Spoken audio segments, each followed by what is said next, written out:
Turn my fan on. Tuck this little cable under here so it doesn't clank against things, and we're away.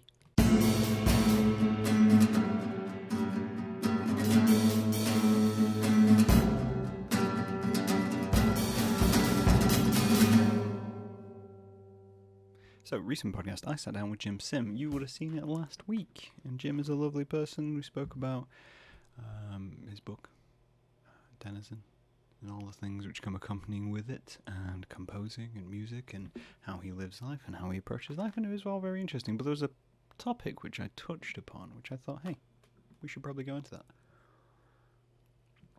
Because I've been meaning to go into that for an awfully long time.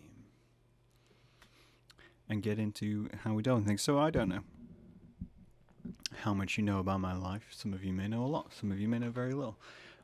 Because, you know me through the internet. And I'm quite a private person. Even the people who know me don't know me that well. I like to keep myself quite private. That's one of those things which I've always held on to. In fact, my entire family does that. I think. No one is really very vocal when it comes to their lives. We learn things gradually. I learn things about my family gradually through various means, various channels. We don't have a publication letter or anything to say, hey, this is happening or this is going on. No, I just find out. I usually find out things through a text the day after it has occurred. That's the best way I can describe things. Or through a conversation with someone, be it brother, dad, mum, fam, grandma, any one of those characters, I'll discover something's happened. I'm like, okay. So a long time ago, I accepted that I don't know everything about everyone, which may have driven my curiosity a little bit, but it's one of those things which just kind of comes up every so often. I'm like, no, I don't know. I don't keep track of my family. My family doesn't keep track of me. They just assume I'm up to things, and I assume they're up to things. What was I saying? What was the point of this? Yes, right. So back to the point. So one of the things I mentioned with Jim Sim was something I kind of touched on it, which is boycotting like a pro. Is what I would call it. Is what I've titled this. Is what I've clickbaited the introduction to this podcast. Which, apologies for clickbait titles, by the way. But annoyingly, and I won't say disappointingly, because I'm not disappointed in you guys. You guys, you listen, you have conversations, you have discussion. That's what this podcast's all about. They work, as proven by my title, My Friends with Benefits, which got more viewership in the first day than most of my solo podcasts do. So, clickbait titles for the win. In this sense. But yeah, so boycotting like a pro. I thought it'd be interesting to kind of go into what I actually mean by that, or what I feel about that. The problem is, so I won't say a problem. There's different ways of going about your life. Everyone has things which they feel strongly about, things which they are vocal about, things which affect their lives or upset them or don't upset them.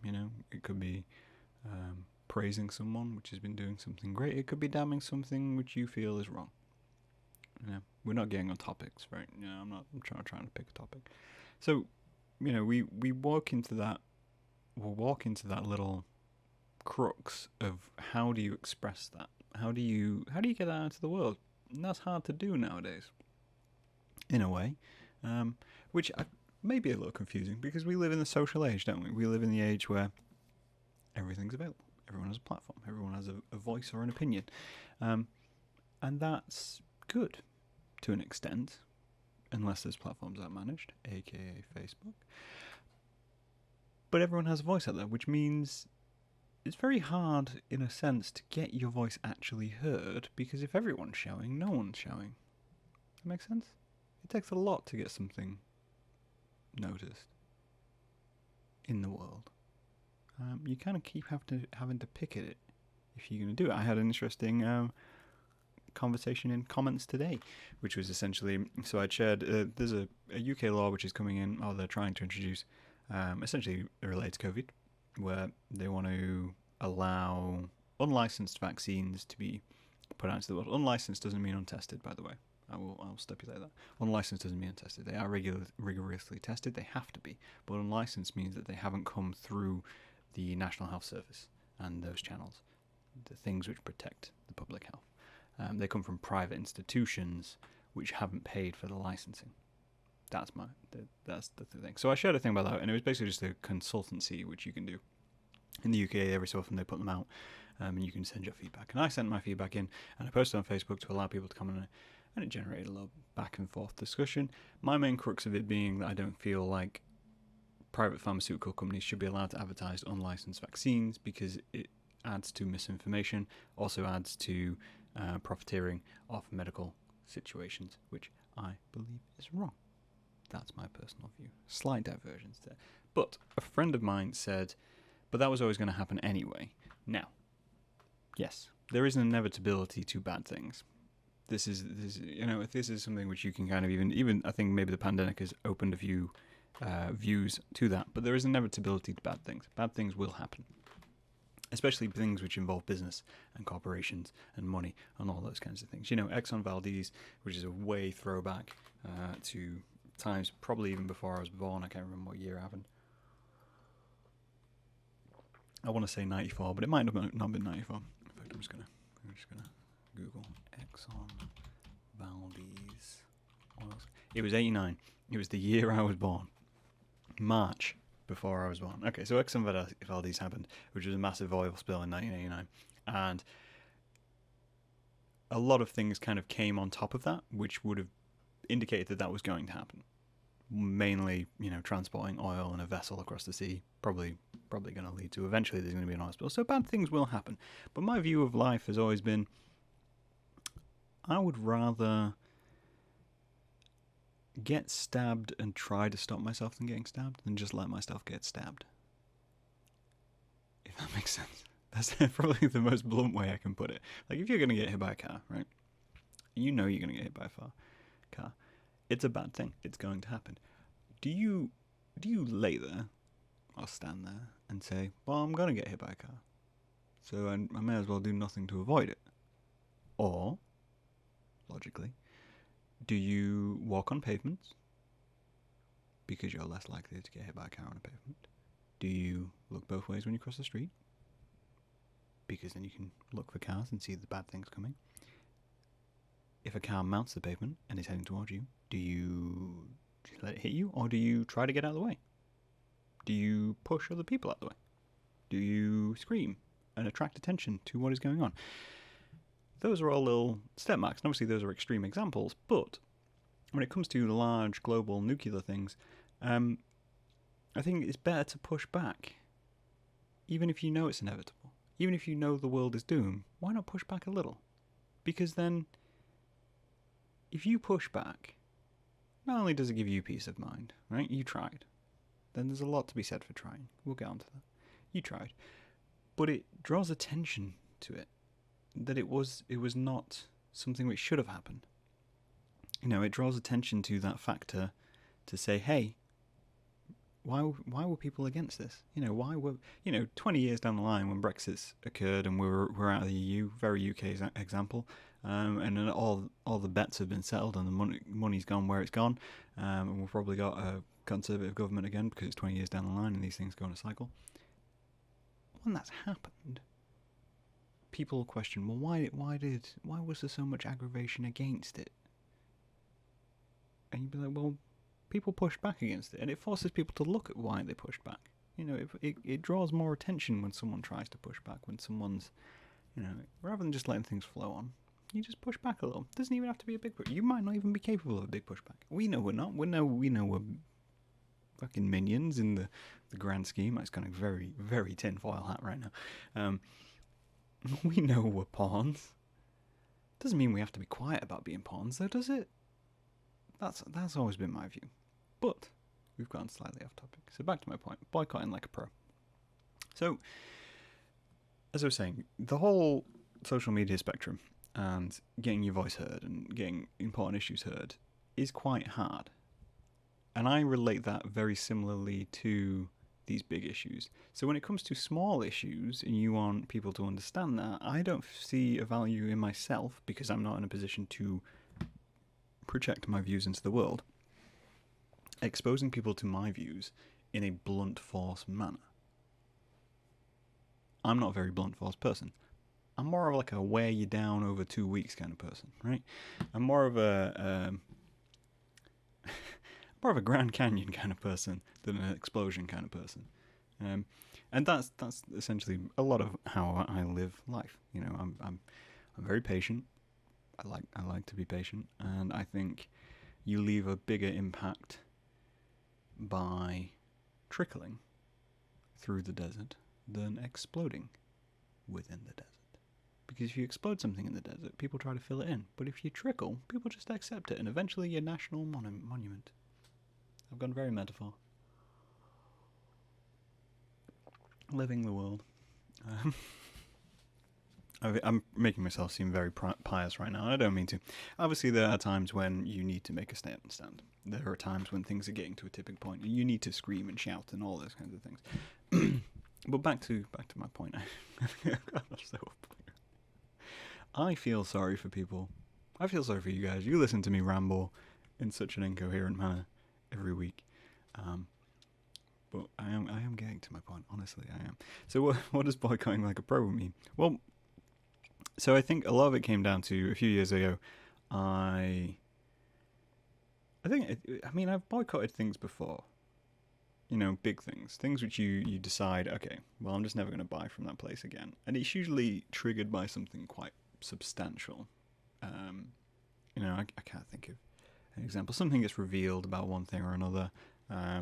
Even if we use like actors as an example, or musicians, and you hear something bad about that musician, and then it gets proven, and they go to prison, you go, okay, cool, I'm just going to cut ties with that. You know, I'm going to cut ties with that thing. And a lot of people do it. It's a big thing. The world keeps spinning, and it's just generally accepted. You don't listen. I think, yeah, I mean, the worst example I can think of right now is Lost Prophets, Ian Watkins, exposed as a pedophile. Everyone in the alternative music genre decided, yeah, you know what? Fuck it, we can sacrifice Lost Prophets. We can. You know, that was a... I don't even think it was discussed. I don't even think anyone out there in the world sat down and said, you know, you need to stop listening to music. Everyone just went, no, you know what? I don't want this. We're just gonna cut off. Just gonna be done with it. It's a bad thing. There we go. And obviously the members of the band did exactly the same thing, which is, you know, kudos to them. They didn't try and reform. They didn't try and do any of that. They just went, nope, we're done with it. So yeah. And obviously there's other questions to be answered around those things, but we're not getting into that. I was just thinking of an example. So that's your example. That's a big, impactful world example. Everyone goes, yep, that's a bad thing, so therefore we're not going to fund that anymore. But I find there's a lot of things in your day-to-day life where you're an opportunity to make that decision.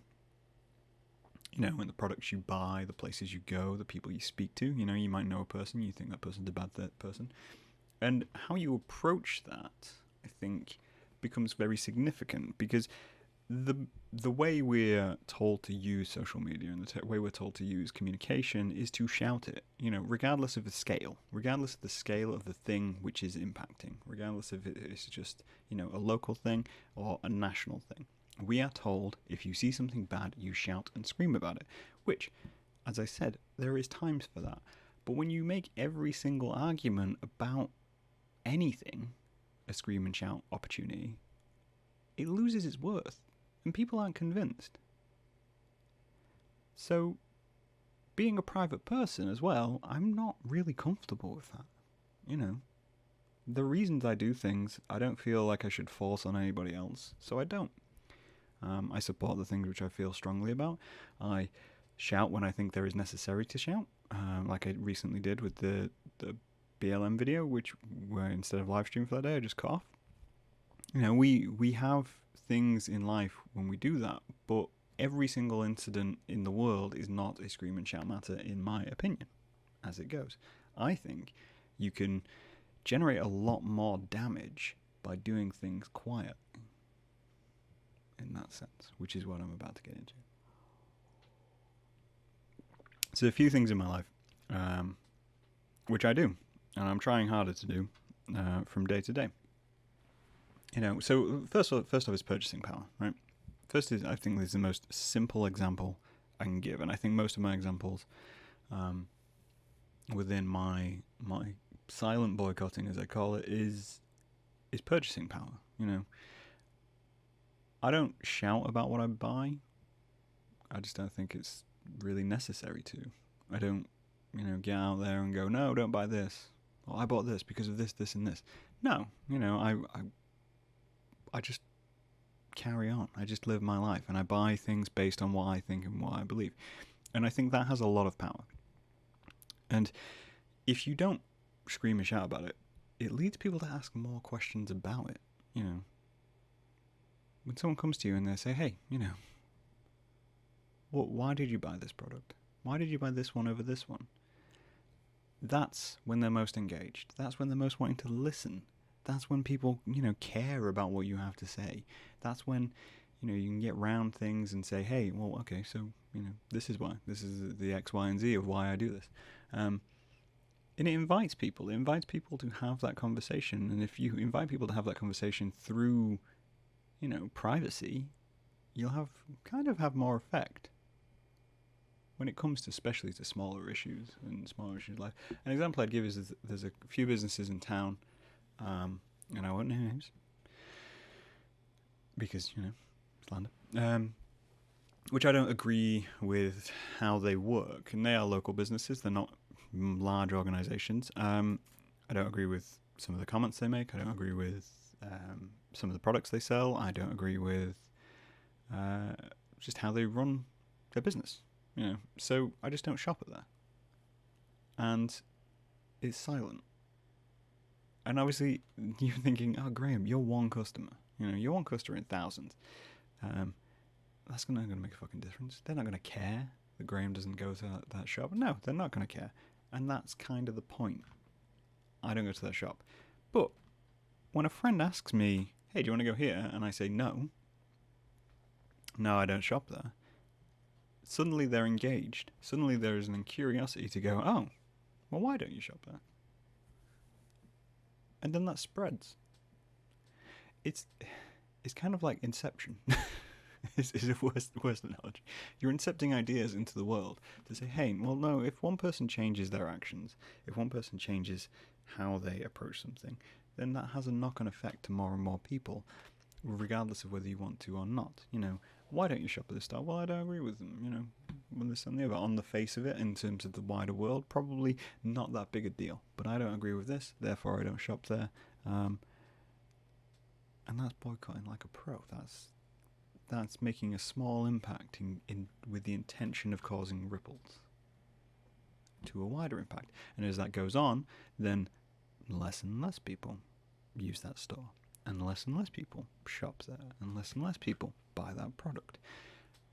And this is I think this is one of the problems which comes with when it gets to like larger issues, is that there is such a drive behind being vocal about these things and forcing things.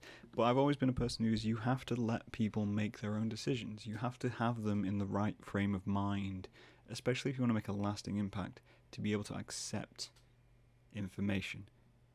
Again, I will reiterate, there are exceptions to this rule, especially when lives are involved.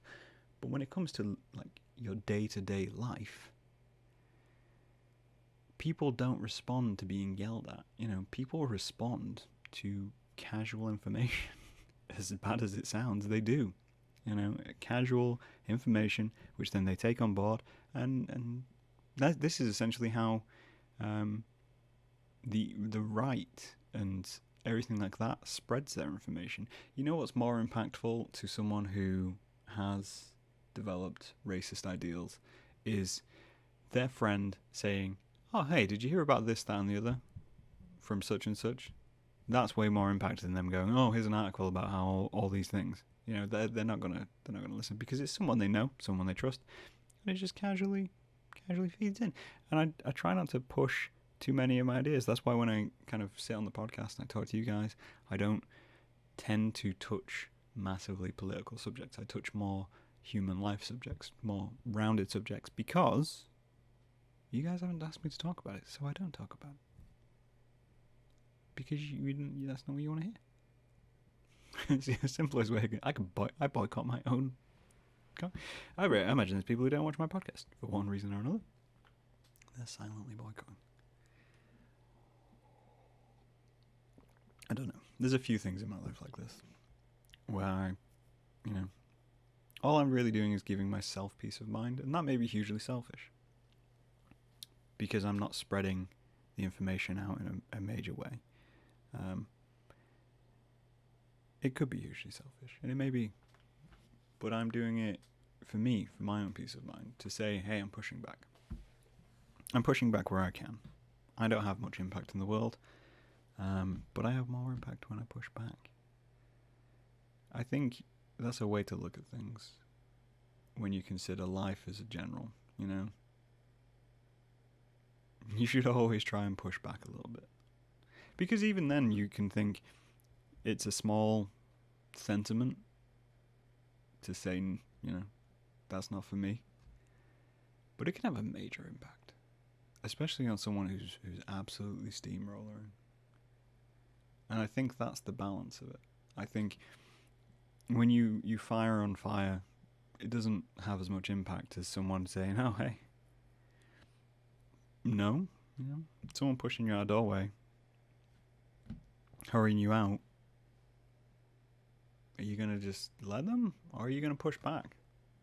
And then make the person who's being told to push you out think, oh, well, why are they pushing back? Is it just because I'm pushing them? Do they have time to explain themselves? Who knows? That's what I call boycotting like a pro anyway. Find something which you personally believe, personally have theories on, care about, and do your own thing. And then when people ask about it, just explain it. Never try and convince anyone. I'm just saying this is how I live my life. And can't really argue with that, can you? I'll talk to you guys later.